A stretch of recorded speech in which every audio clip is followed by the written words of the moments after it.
Yaşasın bağımsız Doğu Türkistan!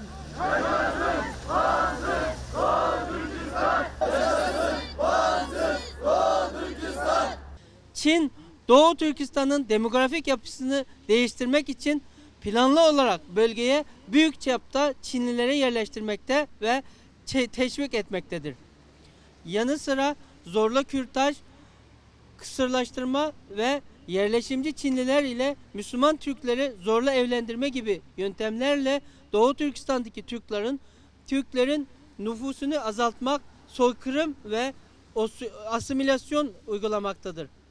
Kanaat önderleri, alimler, aydınlar, yazarlar, iş insanları ve sanatçılar da toplama kamplarına alınmış, beyin yıkama ve köle işçilik gibi zulümlere tabi tutulmuş.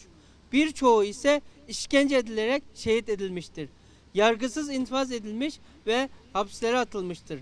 İslam dünyası hala Doğu Türkistan meselesinde sessiz kalmakta, yeterince duyarlı olmamaktadır. İslam dünyasının bu eksikliği bizi Çin'e karşı mücadelemizde yalnız bırakmaktadır.